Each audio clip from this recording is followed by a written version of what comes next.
Hi comrades, yours KVS. The next class for the postal assistant examination is going to be presented in this episode. Please go through the video minutely again and again and prepare yourself for the examination in a neat and effective manner. Hello everyone. Today we are going to look up about the third class of PO Guide Part 1. Earlier we have discussed about two classes up to class 33. So in this third class, we'll begin with the class 34, that is recall of articles. So recall of articles is a facility in which a sender may withdraw or can alter the address uh, unless and until the addressee receive that article and it is being delivered to the addressee. So the recall of an article may be done unless and until the article has been confiscated, that is, it has not yet been seized by anyone or destroyed, or it has not been seized by virtue of any law of the country. So, to whom the recall of articles must be presented? The application for recall of articles should be given to the concerned postmaster. In case if an article is has been booked with the permission of a first class postmaster, which you have discussed earlier in the class 1, that is a first class postmaster will have the powers of a gazetted officer, so that unless and until if it is posted in a first class post office, it can be recalled only with the permission of such first class postmaster. And the prescribed fees for recall of an article is rupees 6. So the prescribed fee should be paid in the shape of postage stamp affixed to the application. Once if the fee paid for the such recall of article, it will not be refunded at any cost. So where an application in respect of an insured or registered article is presented for such recall of articles, a copy of the original receipt of the same should also be presented along with the recall application. And also, the sender is also liable to pay any amount of any airmail or telegraph charges payable on such communication for recall. And a postal article shall be returned to its origin by air if the sender agrees to undertake to pay necessary air surcharge. So this is one important clause, recall of articles. And also once if the fee of rupees 6 has been paid, it will not be refunded at any cost. The application should be presented to the concerned booking office or the first class postmaster if it is being presented booked in the first class post office. So whenever a postal article is redirected by air following a request for alteration of address, as I already told, the necessary air surcharge shall be collected from the addressee. And now we can proceed towards the delivery part, the PO guide part 1. The next section is about delivery of an article. So the 35th clause is about the definition of a delivery. What is a delivery? How can we term a delivery? A delivery of a postal article at a house or at the office premises of the addressee or to the addressee or to his agent or a servant or any other person authorized to receive such article in the usual manner of delivering articles is deemed to be delivered under PO Guide Part 1. So delivery can be made either at the house or his office address or to his authorized agent is termed to be delivered. Such article is termed to be delivered. So this is about the definition of a delivery. So the next clause 36 is about delivery of registered articles. So there is some difference between making delivery of unaccounted articles and accounted registered articles. So registered articles, as in usual manner, it will be delivered to the addressee or to his authorized agent only on getting signature on a receipt for it by the postman who delivers a registered article. So very simple, delivery of registered articles will be made under acquittance from the addressee or his authorized agent. So this is about delivery of registered articles. So the next clause is about refusal of registered articles presented for delivery. So this is about how can an addressee refuse and how long the refused article will be retained at the office will be discussed in this clause.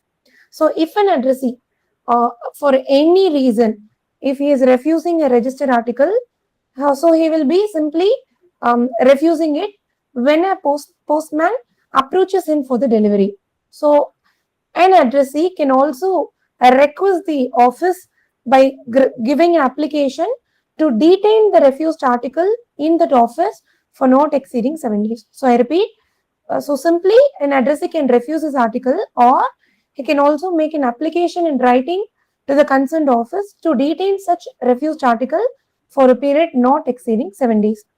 So even after detaining such articles, if the addressee fails to take delivery of an article from the particular post office within the stipulated period of 7 days, the article will automatically return to the office of posting for delivery to the sender. So a written remark of refused will be recorded upon the article if the addressee fails to take delivery after 7 days for requesting the such detention. So the point is, so even after refusing an article, the addressee can request by giving an application to detain such refused article for a period not exceeding 7 days. So this is what discussed in this clause, clause 37. And the next clause is about the special delivery procedure of registered articles to firms, etc. So whenever a postman or any delivery agent is approaching for delivering any registered articles to some institutions or firms, etc., to whom large number of articles will be usually receiving, such registered articles will be entered in a special delivery slip, which will also require to sign in upper copy.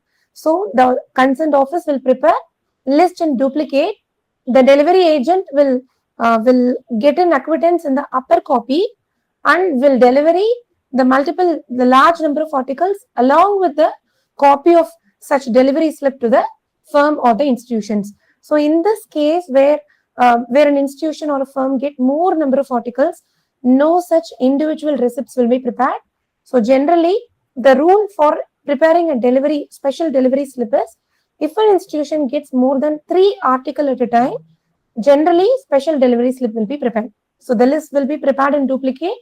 The delivery agent will get an acquittance in the upper copy and he will deliver the articles along with the lower list to the concerned firm or the institution. So this is what discussed in this clause, clause number 38.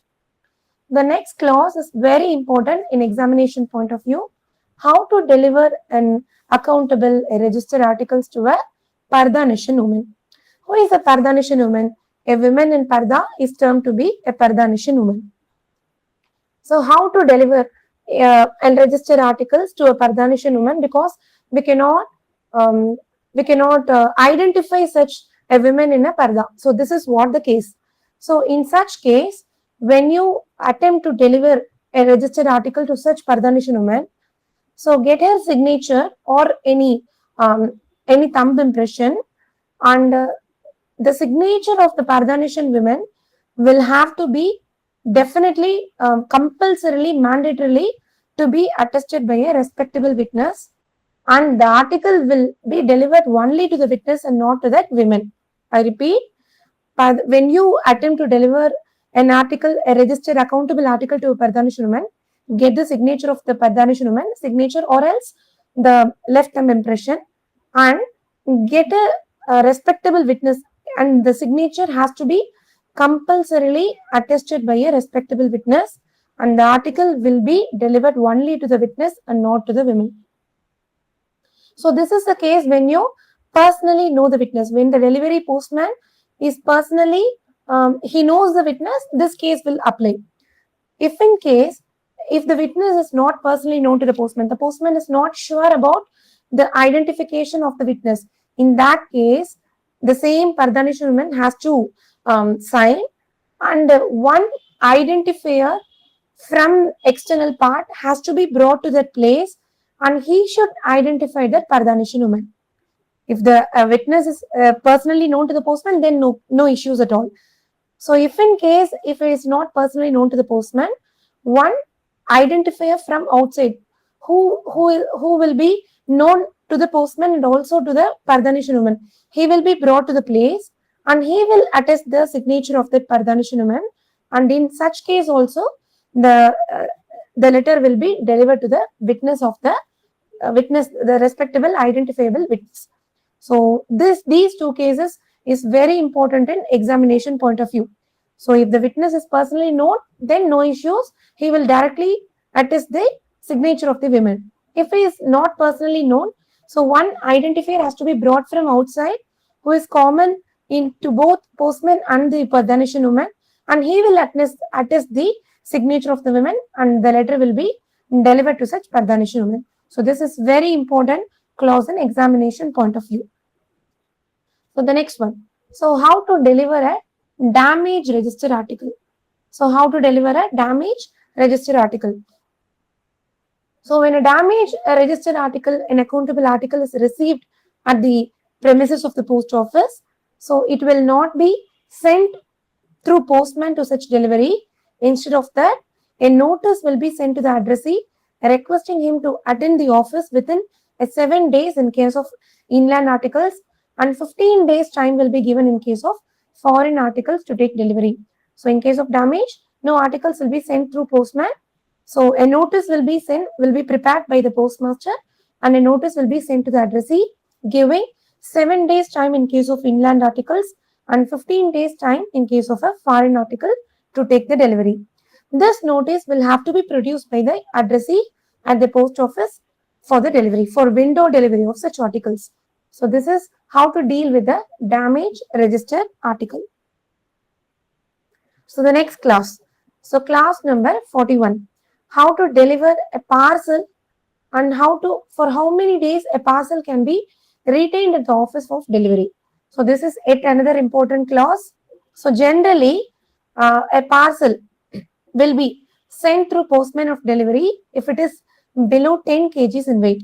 So a parcel which is more than 10 kgs in weight, it will not be issued for delivery through the postman, and instead of that, a notice of arrival will be given to the postman and to deliver. Instead of that, only an intimation of such arrival of parcel will be given to that postman, and he will deliver the same.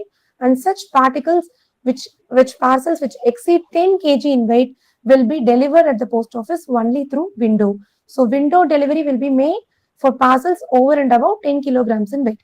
So a parcel which does not exceed 10 kg, it will be issued for delivery, that too only once. So no first intimation and second intimation for parcel. Only one intimation will be given, and parcel, even if it is less than 10 kgs, it will not be issued once again for the delivery. A notice of arrival of parcel will be issued through the postman. The parcel weighing above 10 kilograms in weight will be delivered only at the post office window. If the addressee fail to take the delivery within the 7 days from the date of intimation, the parcel will be treated as unclaimed and it will be returned to the sender. So the point is, in this clauses, if it is below 10 kg, then issue to the postman, and that too only one intimation. It will be issued for only once. If it is above 10 kilograms, it will be a notice will be given, an intimation will be given, and the addressee has to collect the parcel only at the post office window. So this is another important point. So the next clause, how to deliver an insured article. So insured article will be transmitted and delivered. It will be given even a greater safety, and more care should be taken while delivering the insured articles. So in such case, the point is, when an insured articles, the receipt for delivery, if it does not exceed rupees 500 in value, it will be delivered in ordinary manner through the concerned delivery agent or the postman. So if an insured article whose value is more than rupees 500, it will be delivered only at the post office window, and an intimation for the same, as which we discussed earlier in the previous clause. As such, an intimation prepared, and intimation of arrival should be sent by the post office to the addressee. And in case of any insured article whose outward appearance of the cover gives rise to any suspicion of tampering, then the postmaster should arrange to open such insured articles in the presence of postmaster, and to have its contents, it will be entered. An inventory will be prepared in which all the details will be noted. The contents of the articles will be noted in inventory. it will be prepared in duplicate and along with the signature of the addressee.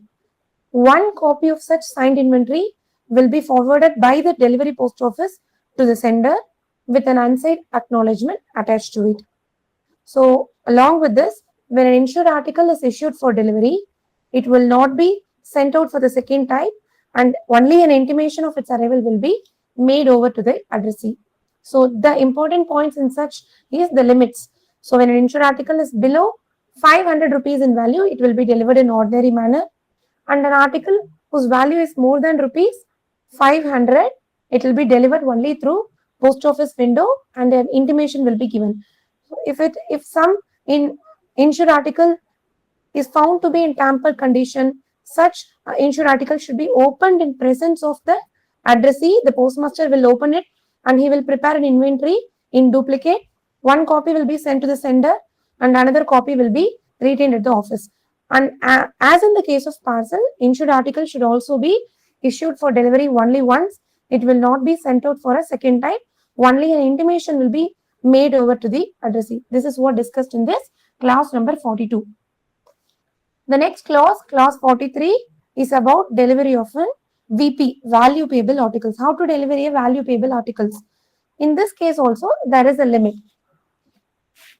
If the amount of the VP article exceeds rupees 500, the intimation will be given and it will not be sent out for the delivery through the postman or any delivery agent. Such article will be delivered at the post office window only. If the amount does not exceed 500, the article will be delivered by the postman as in usual manner. In case of village postman, the postman who is working in a village, in that case, the value of amount is not 500, it is rupees 250.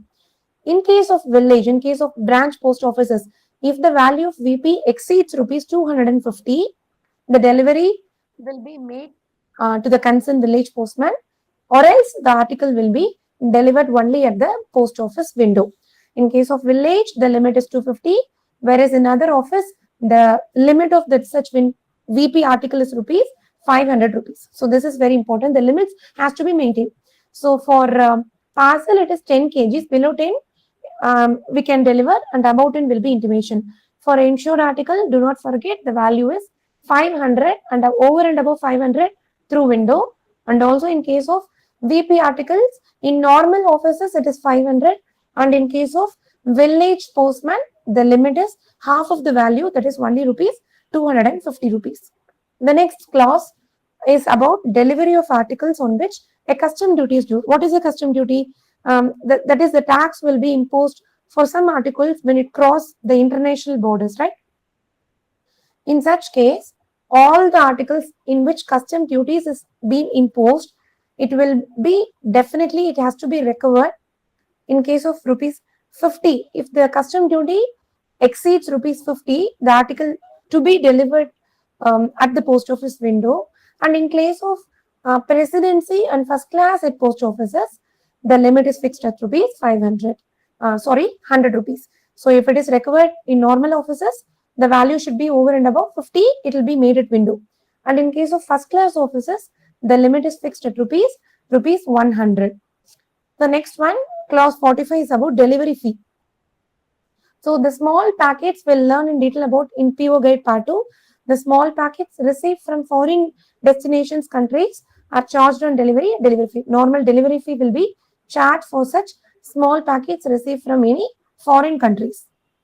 So the next clause is about arrangement for delivery of overvalue articles at no delivery town post offices. So actually no delivery post offices are not intended to deliver any class of accountable articles. But in special cases, the superintendent, that is the divisional head, he is authorized to empower any no delivery town post offices to deliver such articles at the window of a non-delivery office. So generally, no such provision for such no delivery office. But in special case, the divisional head or the superintendent, he can authorize any no delivery town post offices in his area to deliver articles at the window. Next one, clause 47 is the procedure for payment of money orders. How to pay a money order? A money order will be paid at the address of the payee. So, in respect of articles, will usually term as addressee and sender. The same case, in case of money order, the terminology will differ. We have to refer, that is, the one who sends the money is the remitter, and one who receives the money is termed to be the payee. So, generally, money orders will be paid at the address of the payee. So, in money order, the coupon portion will usually be retained. It can be retained by the payee. If the money order is payable to a person who is not permanently residing in that office jurisdiction, or if the payee is not personally known to the postmaster or any of the delivery agent, such money order will be paid only on satisfactory verification of the identity of the claimant. And also, in addition to that, in case special arrangements can be made available at some important post offices for payment of money orders either by check or postal pay order or by book adjustment in case of firms, business hours, or government offices which usually be receiving large number of money orders. So in case where an institution or a government offices will be usually receiving more number of money orders in usual, for such cases special arrangements can be made to pay such money order by check or any pay order or through book adjustment. And one important point is in this money order is always a money order exceeding rupees 2000 in value. It will not be paid by village postman, and only intimation will be given, and such money order will be paid at the post office window. I repeat, generally the money order limit of money order is from rupees 1 to 5000. Any postman can deliver money order up to rupees 5000. But in case of village postman, the limit of money order is only 2000 rupees. Whenever a money order is received at a village post office and the value of the same is exceeding rupees 2000, it will not be given to the postman, and intimation will be given, and the concerned payee has to come and collect the same amount at the window of the particular village office. This is one very important point. The next clause number 48, the duties of postman and any other delivery agents. What is a duty? What is a general duty which has been prescribed in this PO Guide Part 1?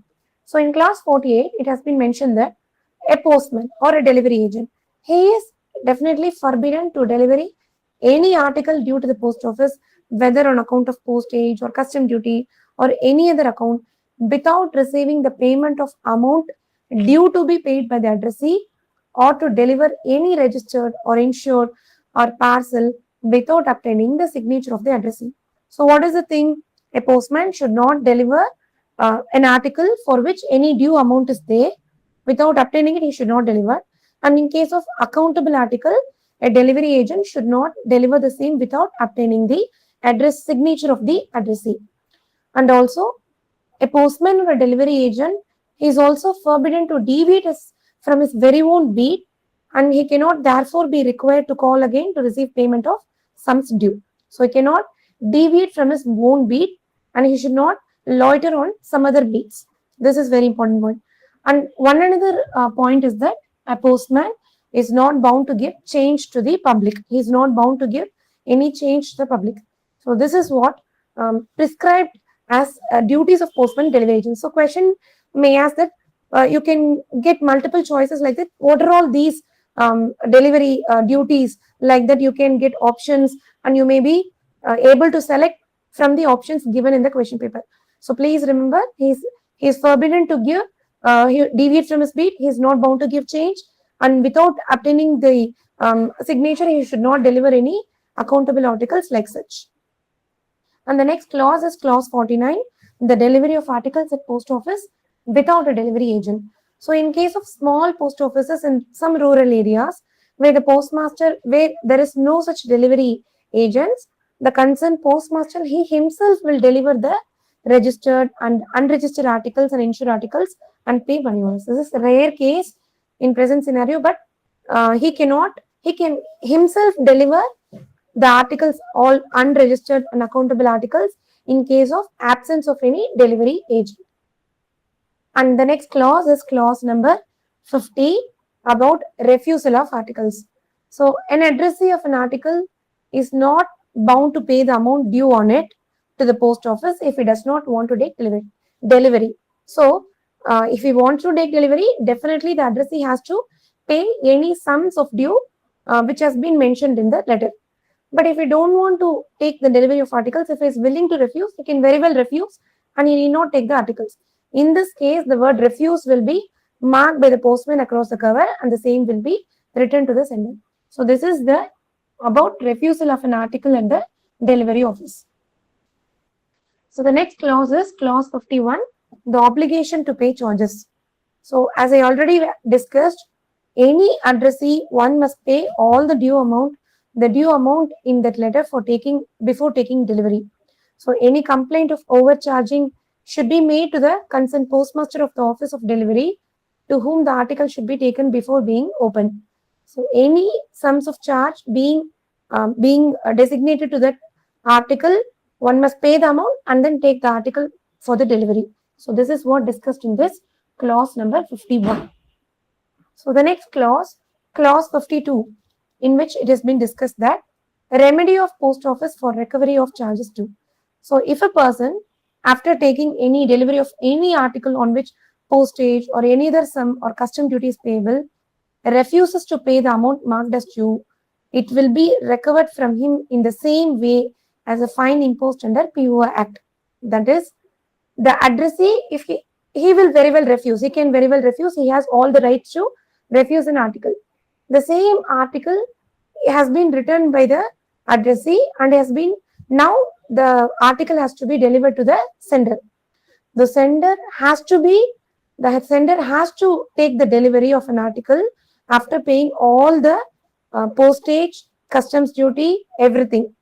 If he refuses to pay such article, it will be recovered from the sender in the same way as a fine imposed under PO Act. What is that fine? So the post office, what it will do is, the post office has further the power of withholding any article addressed to him till payment is not being paid from by that addressee. So the post office will demand that sender to pay the article and get back the article which has been posted by him, any due amount. If he refuses to pay such amount, the post office has the powers to withhold delivery to him for a indefinite period, and he can only after he pay such amount, delivery will be made to such persons. So this is what the remedy of post office for such recovery of due charges which has been mentioned in the postal articles. So this is also one another important clause. So the next clause, clause number 53, is about the article maliciously sent unpaid. So maliciously, which means some persons will intentionally do something, will post something to harm someone. So this is what maliciously sent unpaid. So if any article has been maliciously sent for the purpose of annoying any particular person, he may remit the amount of postage charged upon it. So the particular amount of postage will be charged upon it to that sender who sent the articles in order to with a definite intention to annoy anyone in that person. So the next clause, the clause number 54, the correspondence for defense service personnel.